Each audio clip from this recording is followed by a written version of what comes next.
So 2025 is finally here. I hope you guys had an awesome holiday period, and we are coming off the back of two really good years of gaming in a row, and surprisingly 2025 is looking just as good as the previous two, as there are so many exciting games on the way this year. Today I wanted to run you guys through some of the most highly anticipated games of 2025 to make sure you all know what's on the horizon. Now most of these are probably just games that I'm interested in personally, but I will try and throw a bunch of different genres in there too, and because there's so many games on this list, I'm going to try and sort of rapid fire through these as quick as I can. So without wasting any more time, let's get stuck right into it. Now, firstly, I'm going to kind of start off with the games that are not only absolutely confirmed with the release date and everything like that, but also the games that are coming out very soon. And then after that, I'll get into the games that are slated for 2025, but we just don't have a release date, as well as a few in there too that we're not sure if they're releasing this year, but there is a good chance that they do. Now, first up, we've got Kingdom Come Deliverance 2, which is launching on Feb 4th. This is a sequel to obviously the first game, Kingdom Come Deliverance, which is a story-driven open world RPG, with this one being set in the 15th century. Now, the first game was renowned for its very realistic combat, as well as a lot of historical accuracy, and as far as I'm aware, that game was received really well. I never really played the first one, but it looked awesome when it came out, and this game definitely looks like it is right up my alley.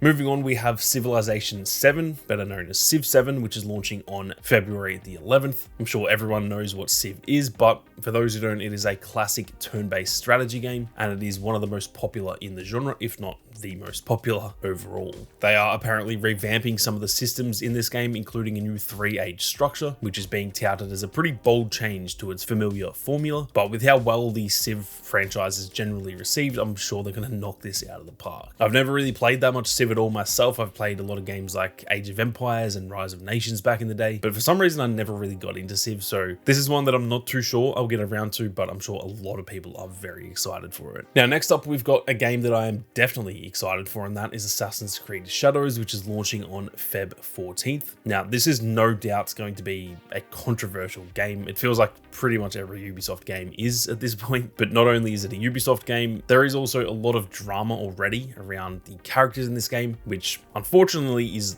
literally just because one of them is black and one of them is a female, and people seem to be pretty annoyed that there isn't a male Japanese character that is playable in this game, which to a certain extent I understand, but I don't see how that's such a big issue. That's just the way that it seems to be online these days, unfortunately. Now, this game is set in feudal Japan, and we actually switch between the two characters that I just mentioned, one being a nimble assassin called Nao, and another one being more of a heavy samurai build called Yasuke. To me, this game looks absolutely awesome. Don't get me wrong, the new Assassin's Creed games compared to the old school ones, I don't love them as much, but it still looks like a very solid game to me. And if you guys are excited for Assassin's Creed Shadows, be sure to keep an eye on the channel, because there is going to be a hell of a lot of content focused on this game. Now, next up, we've got Avowed, which is launching on Feb 18th. This is a first-person fantasy RPG by Obsidian, where the combat features magic, melee combat, as well as the use of firearms, and it actually has a classless system that allows for flexible playstyles. This almost looks like Obsidian's own take on Skyrim, to be honest. It looks like a pretty similar type of game, obviously set in a completely different universe, but I'm definitely very keen to get my hands on this game. It will be an Xbox and Windows exclusive, and as far as I know, it is launching day one on Game Pass. Moving on, we have Monster Hunter Wilds, which is launching on Feb 28th. This game looks to be taking pretty much everything from the 2018 installment and upgrading it massively. I've got to say, Capcom have been absolutely killing it over the last few years, so I've got absolutely no doubt in my mind this is going to be yet another banger, and I'm very keen to see how it goes. Moving on, we have Split Fiction, which is launching on March the 6th. Now, this is the new title from Joseph Fares and Hazelight Studios, who made It Takes Two, which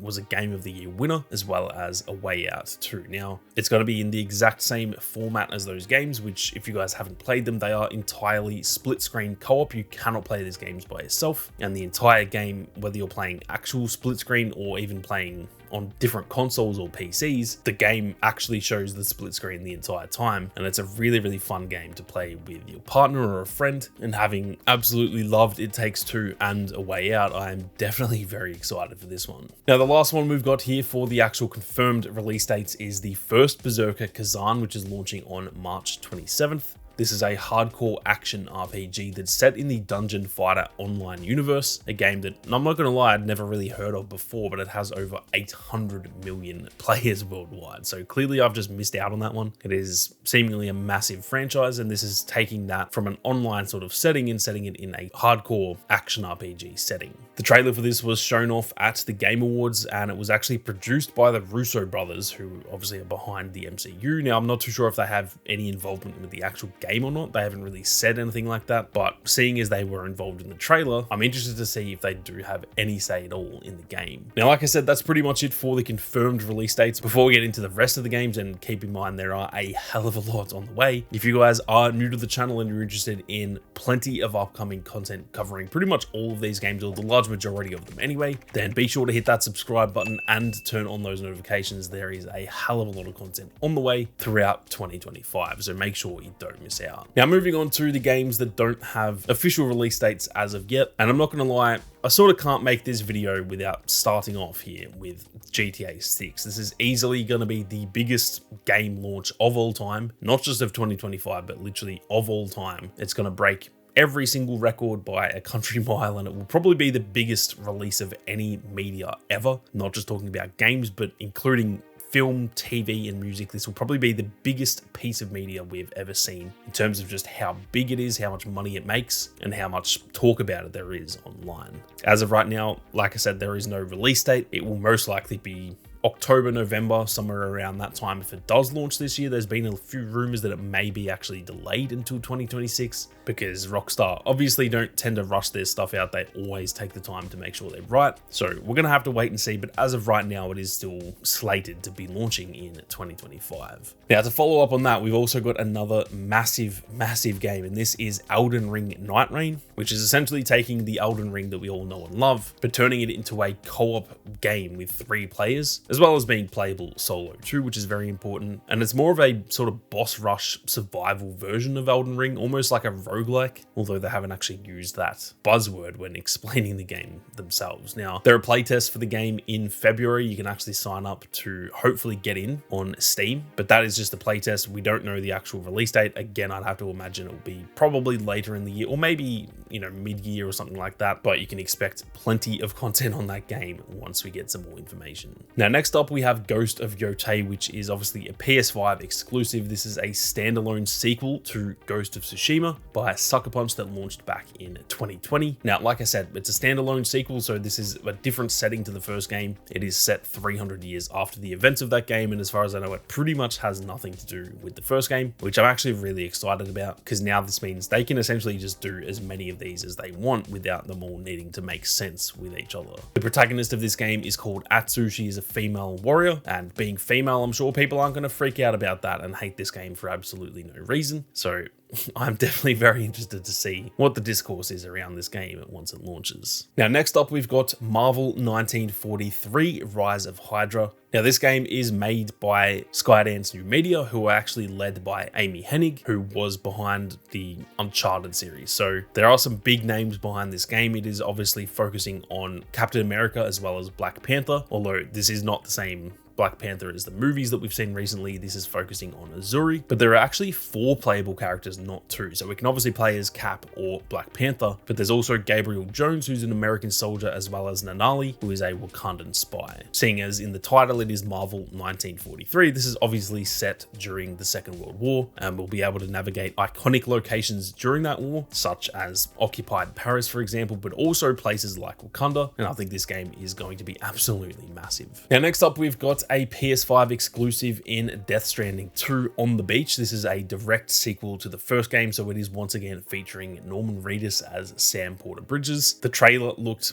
wacky as ever, as you can expect from Kojima, and if you guys are fans of the first game, I'm sure this is something that you are very, very excited for. Now, at the Game Awards, there was also an announcement for a new game called Rematch, which is pretty much Rocket League with humans, which I know sounds absolutely hilarious because Rocket League is football with cars, so why wouldn't I not just call it football? But the funny thing is, it literally is Rocket League with humans, because they have got no fouls in this game. There's no boundaries. It bounces off the wall like Rocket League, for example, and And so that is ironically the best way to explain this game. It is just Rocket League with humans. And it is made from the makers of Sifu, which is a pretty big change up for them, obviously. Sifu is a completely different type of game than this. So it's going to be interesting to see how it goes, but it looks pretty fun. It is 5-player online matches where you will control a single player, and it is essentially just a game of football. But again, it's kind of more in line with the feeling of Rocket League. Now, next up, we've got a game that I am personally very, very excited for. This is Dying Light the Beast. And the reason I'm so excited is because literally the day as I'm recording this, I've just finished my replay of the first game, which is a game that I absolutely loved that